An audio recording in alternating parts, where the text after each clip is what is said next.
नमस्कार दोस्तों, कुछ दिनों से सोनू निगम जी जो हैं वो कैंपेन चला रहे हैं टी सीरीज और भूषण कुमार जी के प्रति। तो इस सिलसिले में मैं ये बोलना चाहती हूँ कि टी सीरीज ने आज तक हजारों कलाकारों को ब्रेक दिया है जो कि आउटसाइडर्स हैं, जो इंडस्ट्री से नहीं जुड़े हुए।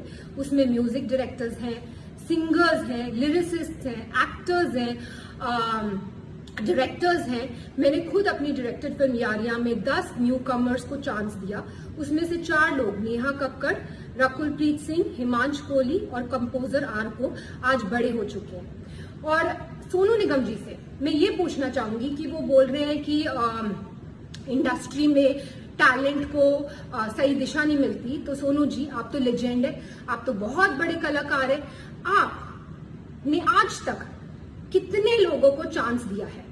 आप तो बहुत बड़े लेजेंड है, आप तो कहीं से भी लोग, आपके पास तो कितने लोग आते होंगे कि सोनू जी हमारी मदद कर दीजिए, मेरे बेटे की मदद कर दीजिए, मेरी बच्ची की मदद कर दीजिए, हमें मिलवा दीजिए टी सीरीज में, हमें चांस दिलवा दीजिए। आप तो आज तक टी सीरीज में नहीं आए कि इसको चांस दे दो, इसको मैं, ये बहुत बड़ा टैलेंट है, इसको आप चांस दीजिए। आपने तो कभी किसी को चांस दिलवाने की बात नहीं की। आपने ना ही कोई टैलेंट आज तक इंडस्ट्री में इंट्रोड्यूस किया।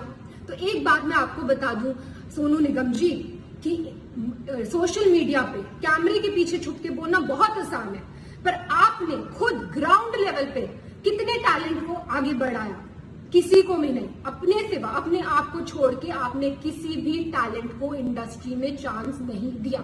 और आज आप हम पर ब्लेम कर रहे हैं कि हम लोगों को चांस नहीं देते, जबकि 97% लोग जो कि टी सीरीज में काम कर रहे हैं आज की डेट में, आप देख लीजिए, वो आउटसाइडर्स है, वो इंडस्ट्री किड्स नहीं है, उनका इंडस्ट्री से कोई भी लेना देना नहीं है। फिर भी हम उनको नए टैलेंट को ढूंढ रहे हैं और उनको चांस दे रहे हैं। दूसरी बात जो आपने बोली अपने वीडियो में, वो आपने ये बोली कि भूषण जी आपके पास आए और उन्होंने आपसे कहा कि भाई प्लीज मुझे बाला साहब ठाकरे से मिलवा दीजिए, प्लीज मुझे स्मिता ठाकरे से मिलवा दीजिए, प्लीज मुझे सहारा श्री से मिलवा दीजिए। मैं आप सबको ये बताना चाहती हूँ कि सोनू निगम जी खुद 5 रुपए में दिल्ली की रामलीला में गाना गाते थे। वहां से इनको स्पॉट किया गुलशन कुमार जी ने। उन्होंने इनका टैलेंट पहचाना, इनको टिकट्स दी फ्लाइट की, इनको बॉम्बे बुलाया और इनसे कहा गया कि बेटा मैं तुझे बहुत बड़ा कलाकार बनाऊंगा। आप बताइए सोनू निगम जी, आपसे ये बात कही गई कि नहीं कही गई कि आपको बहुत बड़ा कलाकार बनाएंगे? कही गई। और गुलशन जी ने आपकी इतनी एल्बम्स की, इतनी फिल्म्स की, आपको इतना इतना इतना ऊंचे मुकाम पे पहुंचाया। पर आपने क्या किया ये मैं अभी बताती हूँ। उससे पहले मैं अपने कुक शेरू को बुलाना चाहूंगी। ये शेरू है और ये शेरू, मैं तुमसे पूछना चाहती हूँ कि तुम कहाँ से हो? हाँ जी, आज ही मैं मधुबनी बिहार से हूँ। और तुम कितने साल से टी सीरीज में हो? मैं 1988 से मैं टी सीरीज में हूँ जी।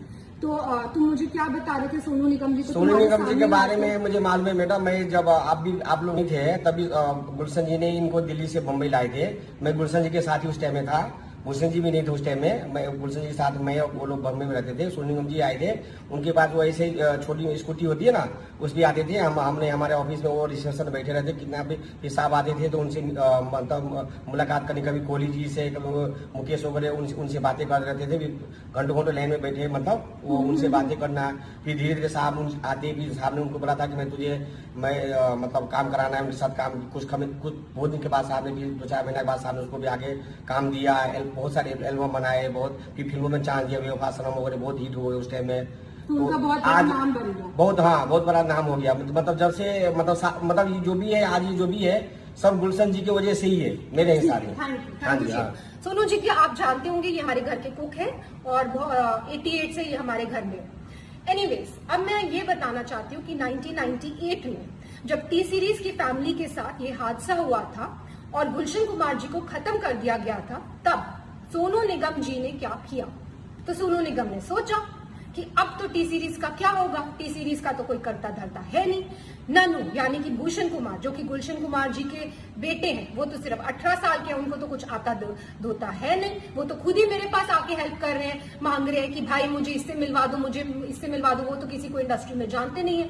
तो ये कंपनी तो खत्म होने वाली है, तो भाई मैं पहले अपने आप को सेफ गार्ड कर लूं। तो इन्होंने जाकर एक दूसरी म्यूजिक कंपनी के साथ, इनकी मतलब कोई भी वो नहीं थी, कोई भी इनको थैंकफुलनेस नहीं थी कि टी सीरीज ने मुझे इतना आगे बढ़ाया। आज टी सीरीज फैमिली में इतनी बड़ी प्रॉब्लम आई है तो मैं इनके साथ खड़ा रहूं, मैं भूषण की हेल्प करूं और उसको मिलवाऊं लोगों से। रादर ये तो खुद दूसरी कंपनी के साथ जाकर इन्होंने एल्बम कर ली और भूषण इनके पास आकर मदद मांग रहे हैं कि भाई मुझे ये कर दे वो कर दे, और इस मदद का एहसान ये आज जता रहे हैं, वीडियो बनाकर जता रहे हैं कि तूने मुझसे ये मदद मांगी। एनीवेज, तो भूषण जी ने इनसे मदद मांगी कि भाई प्लीज मेरे लिए दीवाना एल्बम कर दो, क्योंकि ये तो भाई पूरी तरह से एहसान फरामोश होकर दूसरी कंपनी में चले गए थे। और इन्होंने जब अब इन्होंने एटीट्यूड दिखाया कि वो मेरे सामने आए, मुझसे मदद मांगे, और मदद इन्होंने करी भी और उसका भी एहसान जता रहे हैं, इन्होंने दीवाना एल्बम करी। ठीक है, फिर उसके बाद इन्होंने जो वीडियो में दूसरी बात कही वो ये कही है कि भूषण जी ने इनसे मदद मांगी कि भाई मुझे अब्बू सलीम से बचा ले। अब मैं आपसे ये पूछना चाहती हूँ सोनू निगम जी कि अब्बू सलीम से बचाने के लिए भूषण जी आपके पास क्यों आए? प्लीज इस बात पे तहकीकात की जाए। क्या सोनू जी के रिश्ते थे अब्बू सलीम से? डेफिनेटली थे, तभी तो वो उनके पास मदद मांगने आए, और इन्होंने खुद अपने वीडियो में बोला है कि वो उनके पास मदद मांगने आए। नेक्स्ट चीज जो मैं ये बोलना चाहती हूँ कि सोनू जी ने बोला है कि भूषण जी पे एक लड़की ने आरोप लगाया मीटू का, और उसके बाद वो आरोप वापस ले लिया गया और भूषण जी ने माफिया की चाल चली, पर मीडिया को सब पता है, मतलब भूषण जी मीटू रेपिस्ट है, लेकिन ये बात माफिया ने दबा दी। अब मैं आपको ये बताना चाहती हूँ सोनू जी कि मीटू एक बहुत ही अच्छी मूवमेंट थी जो स्टार्ट की गई इसलिए ताकि सोसाइटी में जो ऐसे लोग हैं, जो बुरे लोग हैं, उनका सफाया हो सके।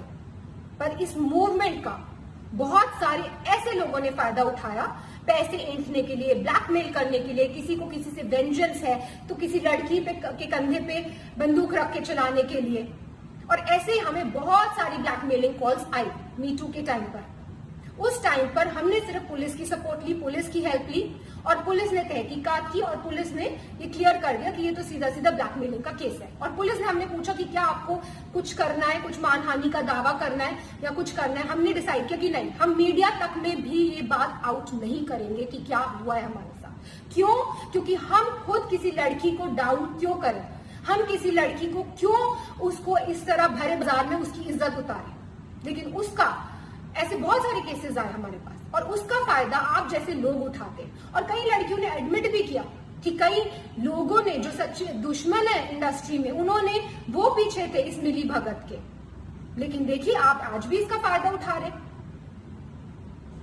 मैं पूछना चाहती हूँ सोनू निगम जी, क्या है मीटू मूवमेंट? मैं लगा दूं आप पे मीटू, तो मैं लगा दूं आप पे मीटू, बोल दो आप मीटू रेपिस्ट है, हो जाएंगे आप मीटू रेपिस्ट।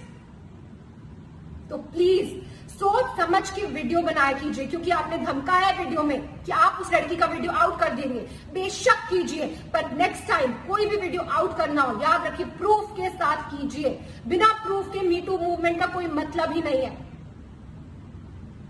और कोई भी अगर बिना प्रूफ की कोई इल्जाम लगाता है कि जब से आपने ही अपना वीडियो ऑन किया है तब से वापस हमारे पास ब्लैकमेलिंग कॉल शुरू हो गए, वापस कई लड़कियां उठ गई हैं कि हमें तो सोनू निगम जी से इंस्पिरेशन मिल गई है, हमें आप हमें काम दो, या तो हमें आप पैसा दो, नहीं तो हम आप पर ये कर देंगे। सिर्फ ये लड़कियां ही क्यों, बहुत सारे सिंगर्स और खड़े हुए हैं, वो कर रहे हैं, वो ऐसे ब्लैकमेल कर रहे हैं। मुझे ये वीडियो बिल्कुल भी नहीं बनाना था सोनू निगम जी, और भूषण जी ने तो मुझे स्पेशली बोला था कि हमें चुप रहना, हमें चुप्पी साधे रखनी है, लेकिन आपने अभी भी अपनी कैंपेन बंद नहीं की। आज भी हम कोशिश करते हैं टी सीरीज से कि 80% लोग 100% लोगों को चांस दे, पर कई बार लोगों को काम नहीं मिल पाता बिकॉज सो मेनी रीजंस। किसी म्यूजिक डायरेक्टर, कोई धुन में कोई कलाकार जाता है, कोई धुन में कोई कलाकार जाता है। 80% लोगों को तो काम मिल रहा ना मार्केट में, जो 20% को लोगों को काम नहीं मिल रहा वो कोई भी शुरू हो जाएगा, कोई भी किसी पे भी आरोप लगा सकता है। तो ऐसा माहौल है। और आपने जब अपना वीडियो ऑन किया तो मैं आपको बता दूं कि मेरे साथ क्या हुआ। मेरे हस्बैंड के against death threats, social media पे डेथ थ्रेट्स, मेरे लिए रेप थ्रेट्स और मेरे बच्चे के लिए थ्रेट्स। मैं क्यों सहूं ये सब? मैं क्यों सहूं अपने बच्चे के लिए थ्रेट्स? और अभी भी आपकी कैंपेन बंद नहीं हुई है, अभी भी आपकी कैंपेन जारी है। आप इतने सारे सिंगर्स को अभी भी इकट्ठा कर रहे हैं और उनको एक गठबंधन बना रहे हैं और उनको बहका कर जिनको काम नहीं मिल रहा फॉर व्हाटएवर रीजंस, उनको काम इस बात में लगा रहे हैं, इस पब्लिसिटी लेने के ये मुद्दे में लगा रहे हैं कि उनके आपके साथ मिल जाए और टी सीरीज को हम कैसे खत्म कर दें, भूषण कुमार को हम कैसे खत्म कर दें। एक बात मैं आपसे कहना चाहूंगी सोनू निगम जी, आप किस टाइप की हैं ये तो आपकी बीवी ने क्लियर कर दिया था। उन्होंने खुद आप पे, आपको याद है, आपकी बीवी ने खुद आप पे इल्जाम लगाए हैं। प्लीज याद कीजिए उन इल्जामों को, आपने पब्लिकली जो आपकी बीवी ने आप पे इल्जाम लगाए थे और फिर आप दूसरों पे इल्जाम लगाइए। और मैं बिल्कुल, जैसे कि मैंने कहा, मैं बिल्कुल इस हक में नहीं थी कि मैं ये वीडियो बनाऊं, लेकिन इतनी मैं कश्मकश में हूं, क्या करूं, बनाऊं ना बनाऊं, ये सच्चाई लाऊं कि नहीं लाऊं। फिर मुझे फाइनली गीता से मुझे मेरा आंसर मिला। गीता में जब अर्जुन भगवान कृष्ण से पूछते हैं कि मुझे ये युद्ध नहीं लड़ना है, ये युद्ध लड़के किसका फायदा होगा, तो भगवान कृष्ण अर्जुन को समझाते हैं कि एक योद्धा के लिए धर्म से बढ़कर युद्ध लड़ने के अलावा और कोई बड़ी चीज नहीं है। अगर तुम युद्ध नहीं लड़ोगे तो तुम अपना यश गवाओगे, तुम्हारा अपयश होगा, संसार में लोग तुम्हारे अपयश की चर्चा करेंगे और तुम्हारे दुश्मन हर तरह की कटु वचन बोलकर तुम्हारा वर्णन करेंगे। और वही हो रहा है, सब लोग कटु वचन बोल रहे हैं, सारी दुनिया। जैसे कि मैंने बोला, मुझे रेप थ्रेट्स आ रहे हैं। तो मैं ये कहना चाहूंगी कि जितने भी आप सिंगर्स को, म्यूजिक डायरेक्टर्स को, जिनके पास आज कोई काम नहीं है, उनको आप भड़का रहे हैं, उनको भड़काना बंद कीजिए, क्योंकि अदरवाइज रणभूमि ओपन है। किसी को भी पब्लिसिटी के लिए इस रणभूमि में आना है, युद्ध ऑन है।